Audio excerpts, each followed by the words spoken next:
secours. On va regarder ensemble la lance de premier secours ensemble aujourd'hui avec alimentation mécanique d'urgence.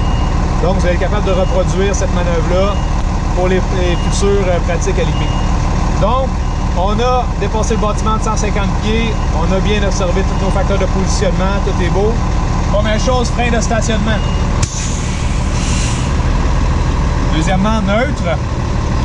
On va couvrir le frein tout le long de la manœuvre. Mon pied n'appuie pas, mais on couvre le frein tout le long de la manœuvre. Mon régime moteur et mon indicateur de vitesse sont au minimum. On prend la manette de transfert énergétique au point neutre, 3 secondes. Ensuite, en mode pompe. Premier signe que tout va bien, pump engage. Drive. On va entendre notre premier indice, que tout va bien. Deuxième indice, indicateur de vitesse. Troisième indice, OK to pump. Quatrième indice, 4-4. On est prêt à débarquer du véhicule.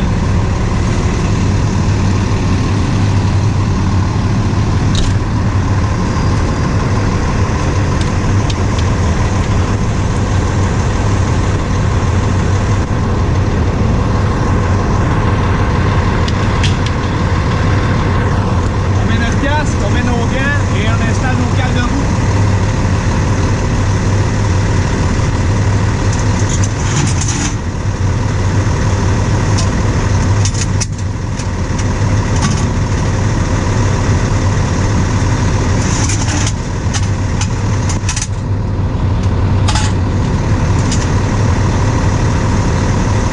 Étanchéité, incluant le drain principal.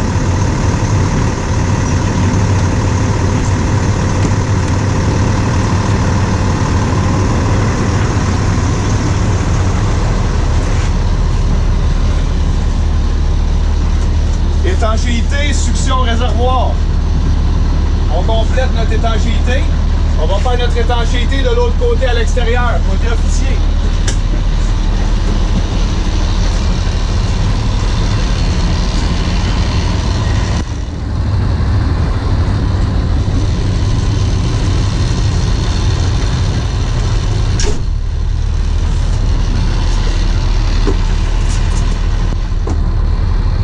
Séquence d'amorçage. On prend le jeu de l'accélérateur entre 800 et 1000 tours minute.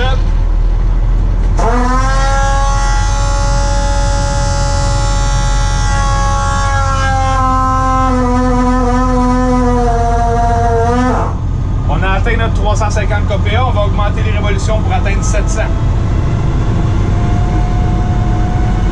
Vous avez bien entendu le changement de son de l'amorceur.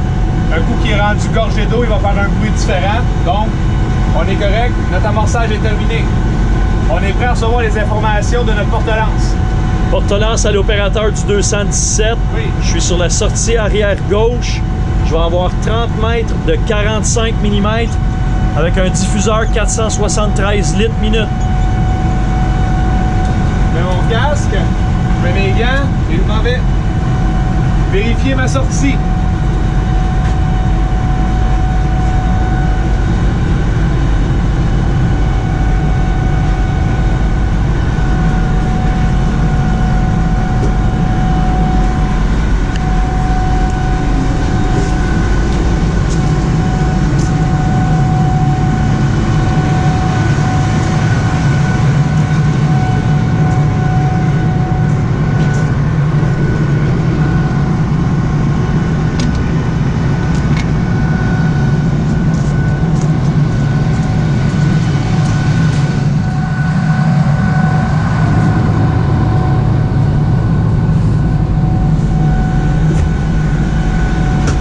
C'est vérifié.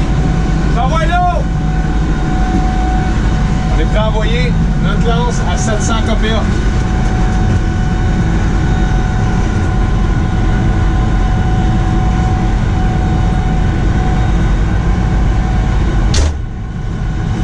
Nos pompiers ont de l'eau, sont capables de commencer à intervenir, mais leur lance n'est pas optimale en ce moment. On va calculer nos pertes de charge. 30 mètres de 45, 473. Donc, on a 168 de perte à chaque 30 mètres.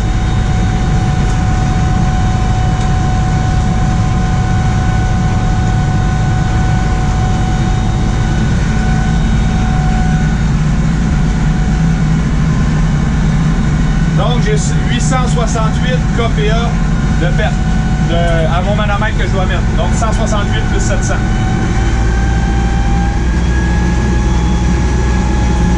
J'ai ajusté à 868. C'est normal qu'il y ait une légère différence entre les deux. La calibration n'est pas toujours exacte au kPa près. C'est bien normal. On va inscrire. On va marquer notre manomètre. Cette pression-là ne devrait jamais changer tout au long de l'intervention. Dernière étape de ma lance de premier secours, on va se mettre en mode pressure. Maintenant, la dernière étape de ma lance de premier secours est terminée. Je suis donc prêt à aller faire mon alimentation mécanique d'urgence. N'oubliez pas, c'est primordial, on ne doit jamais envoyer 2 ou 3 jets sur un réservoir de véhicule incendie. Les réservoirs sont limités, donc on doit se contenter de 1 jet seulement. On s'en va à l'alimentation mécanique d'urgence. Casque-gants.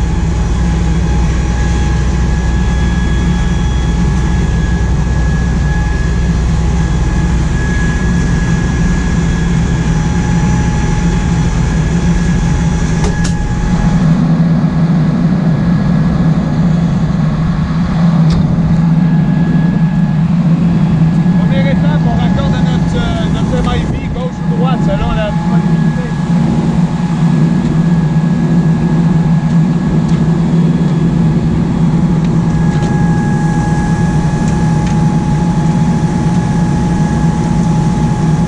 Vous êtes mieux de vous prendre large pour ne pas rester pris en dessous du pneu.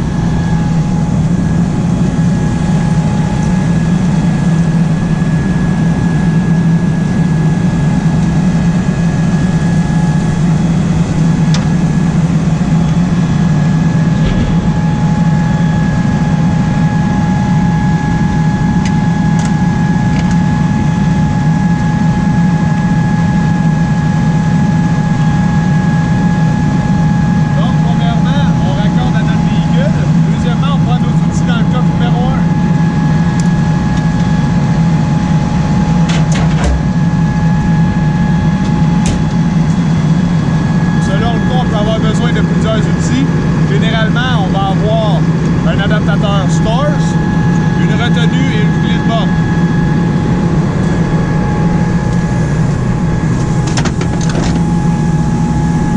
On évalue le nombre de longueurs qu'on a besoin.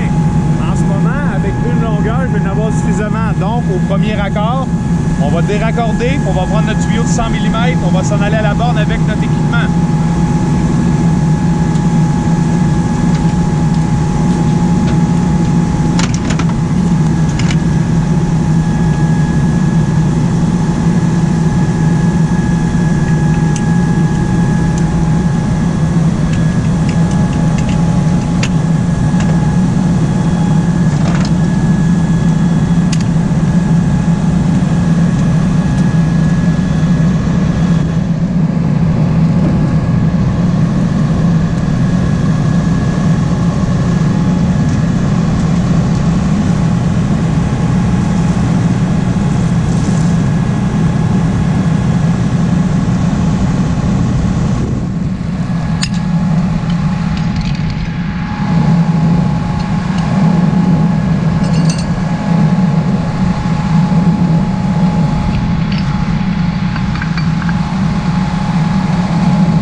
Tester notre borne, s'assurer qu'on ne fait pas du travail là pour rien.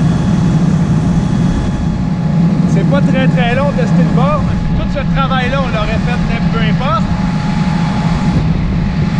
On n'ouvre pas la borne devant les ouvertures. On se rappelle, il peut y avoir des accidents. Donc ma borne, elle fonctionne.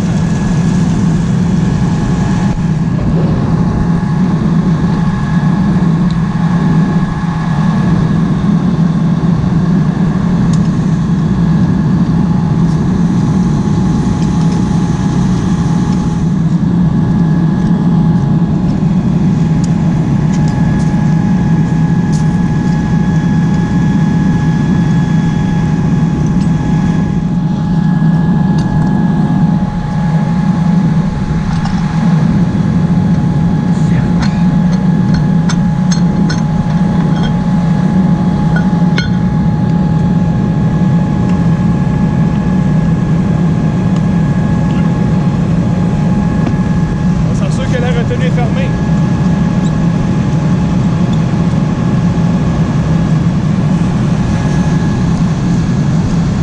Maintenant, puisqu'on a déjà installé notre tuyau au véhicule, on est prêt à ouvrir l'eau directement. On n'a pas de 2 allers-retours supplémentaires à faire.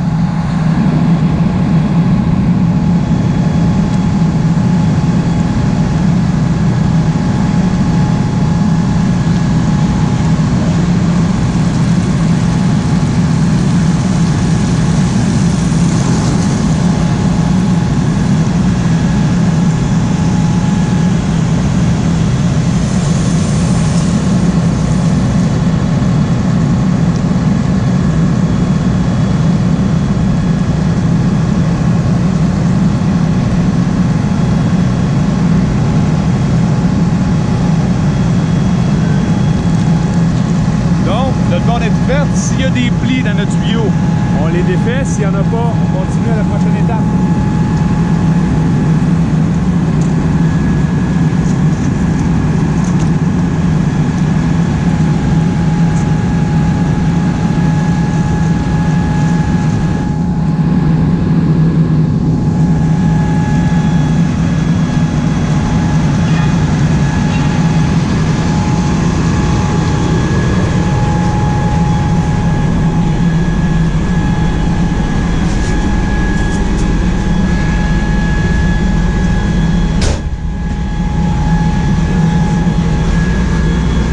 Ici, on a 5 étapes à faire. Juste avant de faire ces 5 étapes-là, c'est notre dernière chance de s'assurer qu'on est en mode pressure. Parce que quand on va faire rentrer l'eau dans le camion, il va y avoir une différence de niveau de pression. Première étape, on va purger l'air. 1. On l'entend. On a entendu un changement de son. Deuxièmement, on va ouvrir le MIV. Il va y avoir une baisse de révolution moteur.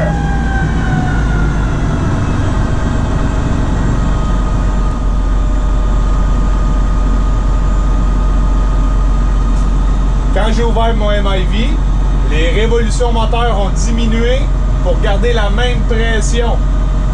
Donc, je suis sur le cruise control de la pression. En mode RPM, il va garder les mêmes RPM et les pressions vont augmenter. 1, 2, 3, on ferme la succion. 4. On prend en note la pression résiduelle. Et 5, on s'en vient légèrement ouvrir le rempli réservoir. On veut avoir un réservoir le plus possible plein. On ne veut pas se pénaliser d'une grande quantité d'eau. On répète. 1, 2, 3, 4, 5. 1, 2, 3, 4, 5. Mon transfert d'alimentation en eau est prêt. Je suis prêt à donner le plein potentiel de mon véhicule incendie en quantité d'eau. On a une deuxième lance qui arrive. Porte-lance à l'opérateur du 217. Je vais être sur la sortie arrière droite. Je vais avoir 60 mètres de 77 mm. Un jet plein avec un ajoutage de 25 mm. Arrière droit, on va sortir vers la droite. On va aller vérifier notre sortie.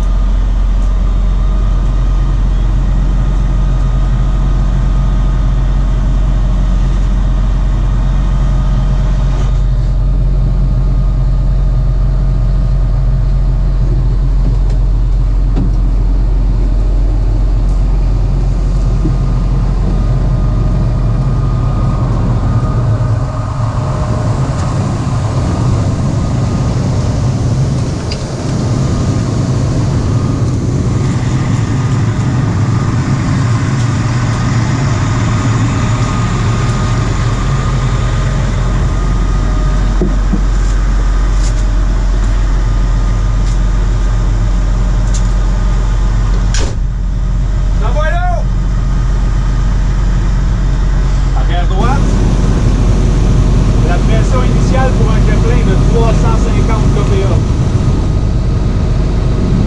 Le temps que le tuyau se remplit, c'est normal que ce soit long. Le tuyau est plein, on est capable de résister. On a donné notre 350 initial, 60 mètres.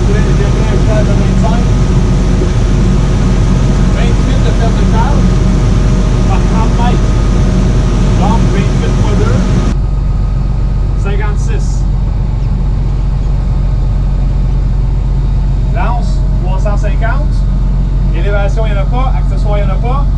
Les frictions, 0,56. Ça fait 406 kPa. Je n'ai pas besoin d'ajuster les pressions ici, j'ai juste à augmenter sa manette un petit peu. Voilà. 406 kPa. Je vais enlever le crayon. Je suis prêt à donner un autre jet.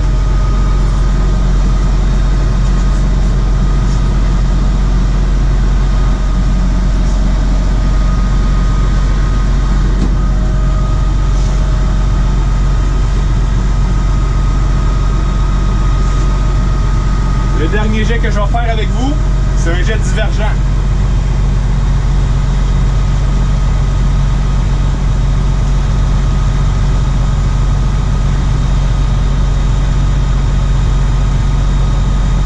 Donc, on a 60 mètres de 77 mm. En haut, on a 30 mètres de 45 mm avec un diffuseur de 473 litres minutes. En bas, on a 30 mètres de 45 mm avec un diffuseur de 360 litres minutes. Première chose à savoir, on a deux diffuseurs. On va aller vérifier, c'est à la sortie numéro 2, sortie numéro 3. On va aller vérifier notre sortie. C'est toujours la même chose pour tous les jets que je vais vouloir envoyer. Casque, gants, on s'en va vérifier notre sortie.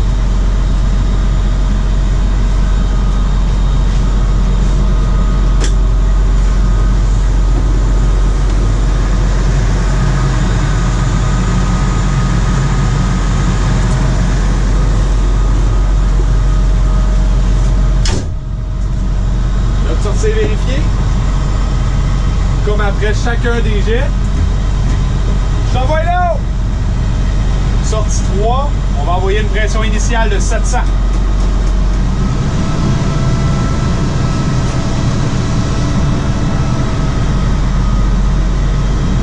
On a envoyé la pression initiale, on calcule nos pertes de charge. Quand on a un jet divergent, notre livre va avoir deux pertes par friction. Le premier, le 77 mm, le deuxième, le 45 mm. On a un accessoire. On a une élévation, on n'en a pas. La lance, c'est 700. On va commencer par calculer 7 parties de perte par friction. 30 mètres de 45 mm 473, ça fait 168 de perte de charge. En bas, 30 mètres de 45 mm 360, ça fait 98 de perte de charge. C'est toujours des kPa. Donc, je prends seulement le plus gros des deux et j'annule l'autre. 168, c'est mon premier F. Mon deuxième F, j'ai toujours besoin de 3 informations pour calculer les pertes de charge. Une longueur de tuyau, une grosseur de tuyau, et une quantité d'eau qui passe. Pour savoir la quantité d'eau qui passe dans ce tuyau-là, ici c'était 360, ici c'était 473, j'additionne les deux. Ça fait 833 litres minutes. Je m'en vais dans mon tableau de perte de charge. Le plus proche de 833, c'est 803. Avec notre grosseur de tuyau qui est du 77 mm. Donc, j'ai 60 mètres, ça fait 28 fois 2. Donc, 28 plus 28, ça fait 56. Donc, mon dernier chiffre est de 56. On additionne tout ça de nos pertes de charge. 5, ça fait 13. 9. 11 plus 14, 15.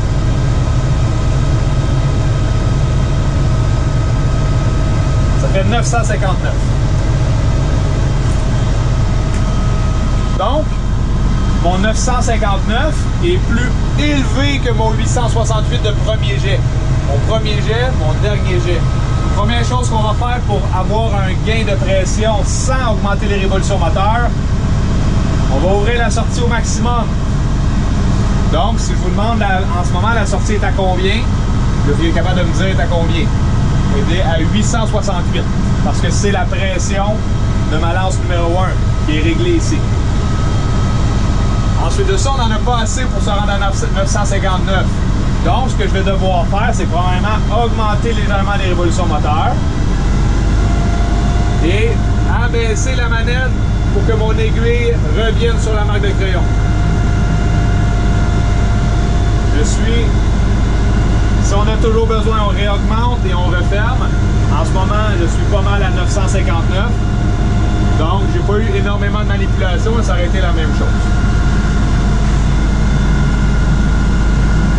On a donné nos 3 jets et on prend comme exemple, si on avait à fermer le dernier jet, on n'a plus besoin de mon 959, c'est terminé pour le feu. Donc, ce qu'on va faire, on va venir fermer la sortie. Ils n'en ont plus besoin, notre priorité, on la ferme. Ensuite de ça, on a toujours besoin d'une sortie ouverte à 100%. Ma sortie ici, c'est la plus haute maintenant. Mon jet plein, c'est la deuxième. Donc, ce que je vais faire, c'est que ma sortie, on va la réouvrir au maximum et on va diminuer les révolutions moteurs. S'il y avait un grand écart, on le ferait en 2-3 étapes pour pas qu'il y ait une grosse différence de pression. Bien entendu, tout au long de mon intervention, je me suis assuré que mon remplir réservoir il n'était pas complètement plein. Comme là, il m'en manque encore un petit peu, donc je l'ai laissé ouvert. Si je voyais que mon réservoir était plein, je pourrais tout simplement fermer mon remplir réservoir. Maintenant, mon feu il se déroule. Si j'ai besoin de manipuler mes manettes, je le fais. Et à un certain moment donné, ça va être la fin des opérations. Pour faire la fin des opérations, on fait ça en 4 étapes. La première étape va être de baisser les révolutions moteurs au minimum.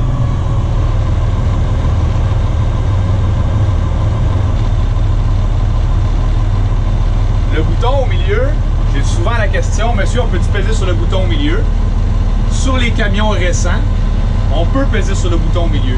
Sauf qu'il y a certains camions qu'on va utiliser que si vous appuyez au milieu, il va se créer un problème mécanique au niveau du ressort du vernier, de l'accélérateur manuel. Donc, je préfère que vous preniez l'habitude de baisser les révolutions moteurs manuellement comme première étape. Mais sachez que si vous appuyez sur le bouton, sur les véhicules qu'on a à l'IP, c'est correct aussi. C'est accepté.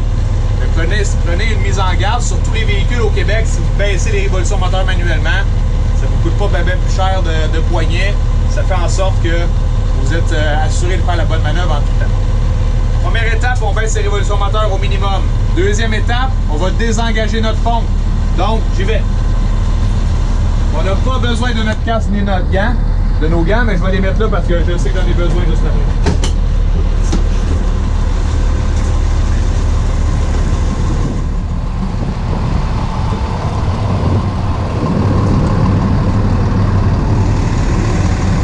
En arrivant ici, la première étape, ça va être de se mettre sur le neutre. Nos révolutions moteurs ont diminué. Les révolutions moteurs étaient déjà au minimum, pardonnez-moi, mais mon indicateur de vitesse a diminué au minimum. Je peux maintenant faire mon transfert énergétique. 1, 2, 3. Je suis maintenant en mode route. Je peux descendre du véhicule et continuer. Première étape, révolution moteur au minimum. Deuxième étape, on désengage notre pompe. Troisième étape, coupe-l'eau! Malheureusement, j'ai pas de helper aujourd'hui, je vais le faire moi-même. Si on avait un fontainier, on l'appelle.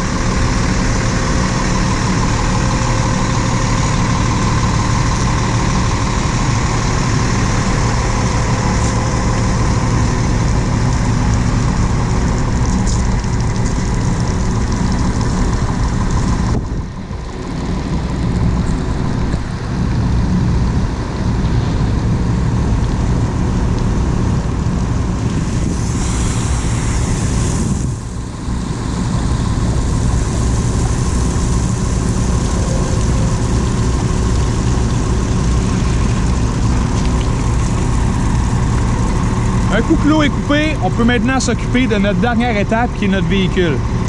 Notre véhicule, on va devoir tout purger l'eau, puis ensuite de ça, créer un test, une épreuve d'étanchéité puis une épreuve anti-corrosion.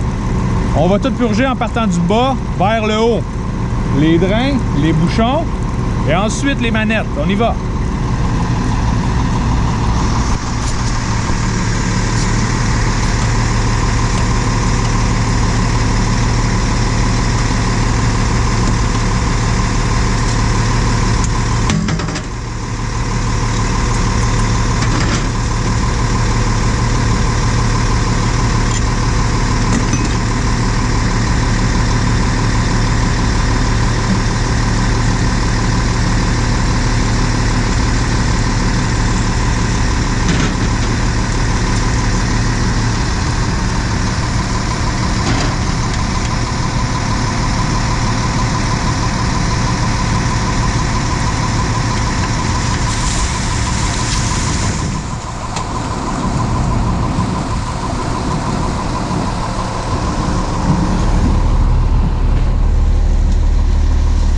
J'ai fait tout mon côté gauche, mon côté chauffeur.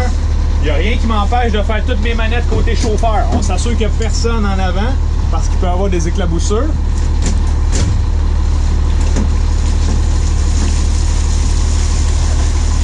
On va pas ouvrir le remplir ni le succion. Très important. Les mailles ouverts, toujours d'air ouvert. Pour faire cette section-ci, je vais tout aller faire la même chose que de l'autre côté.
Bien sûr, il faut aller faire en arrière aussi, ce qu'on a fait au préalable.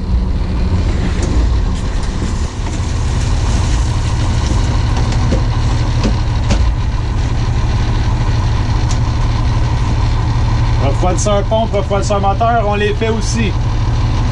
Même si on les a pas utilisés, il se pourrait qu'il y ait une légère fuite qui fait en sorte qu'il y a une quantité d'eau qui se ramasse dans les tuyaux. Et en hiver, ça peut geler. Donc, on les purge après avoir utilisé le véhicule incendie. Tout est ouvert. Maintenant, il me reste à aller voir en dessous s'il y a encore un écoulement d'eau. Bougez pas, je vais aller voir.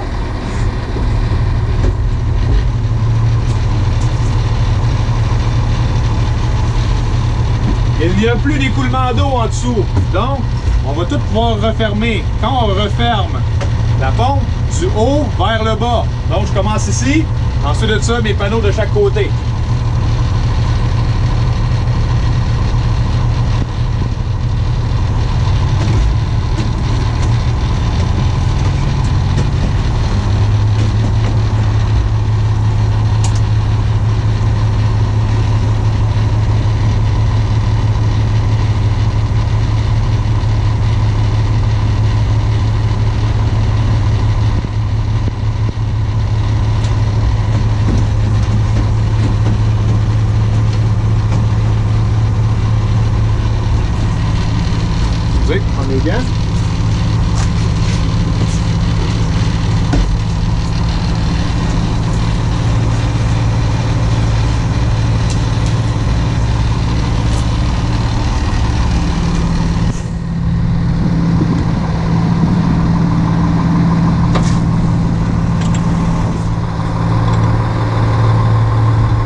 notre étanchéité est terminée, on a tout ouvert, on a tout purgé notre pompe. Maintenant, on a entendu que ça arrête de couler, maintenant on a tout refermé. Donc notre pompe est étanche et pleine d'air. La seule composante qui nous reste à purger, c'est l'amorceur. L'amorceur est encore plein d'eau parce que quand il a terminé tantôt ma séquence d'amorçage, j'ai terminé avec de l'eau. Donc il y a de l'eau dedans. Pour être capable d'évacuer cette eau-là, on va le manipuler. Ça va faire deux choses quand on va manipuler l'amorceur. Premièrement, ça va faire l'épreuve anti-corrosion. Quand je tire l'amorceur, si c'est un amorceur à ailette rotative, ça va enlever toute l'eau qui est à l'intérieur, fait que ça va remplacer l'eau par l'air. Et deuxièmement, si c'est un amorceur à engrenage, ça va lubrifier, ça va envoyer de l'huile dans notre amorceur. Deuxièmement, ça va faire l'épreuve d'étanchéité. Quand on va tirer, on va avoir une pression négative à nos manomètres d'alimentation, qu'ils soient numériques ou qu'ils soient analogiques comme ça. Donc, on tire la manette, on attend d'avoir une pression négative qui se stabilise. Puis ensuite de ça, on attend 1 minute.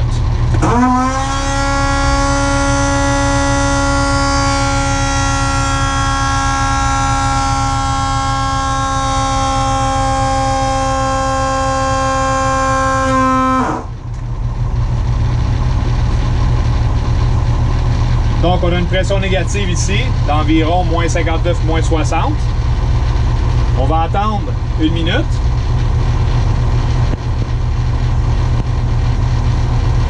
Donc, ça fait environ 1 minute et je me rends compte que mon moins 60 est toujours affiché, donc ma pompe, elle est étanche. Maintenant, mon amorceur est rempli d'air et je sais que ma pompe est étanche. La seule chose qui me reste à faire, c'est stabiliser les pressions. En ce moment, une pression négative à l'intérieur de la pompe, on ne veut pas la conserver. Je vais aller enlever un bouchon d'une sortie qui est libre de boyau. Donc, là, je vais prendre par exemple la sortie 3. Je dois premièrement aller enlever le bouchon.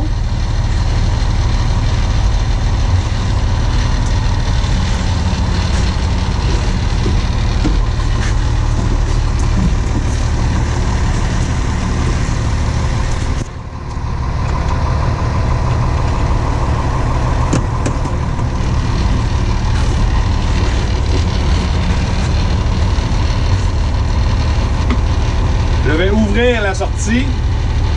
On va essayer d'entendre le son de l'air qui va rentrer dans la pompe.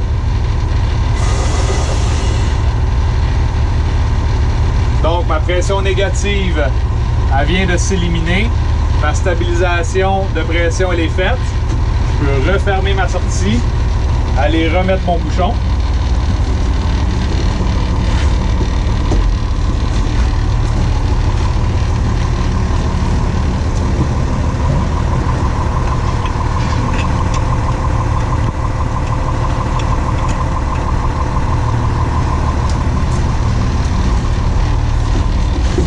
La dernière chose qu'il me reste à faire, tout dépendamment de la saison, si on est en hiver, on va laisser le drain principal ouvert pour, si jamais il y avait une fuite d'eau de notre réservoir vers notre pompe, qu'il n'y ait pas d'accumulation dans le bas de la volute. Si on est en été, on va re-remplir la pompe que vous allez voir prochainement dans votre parcours scolaire. Donc ma dernière étape, ça va être d'aller ouvrir le drain principal, ce que je vais aller faire.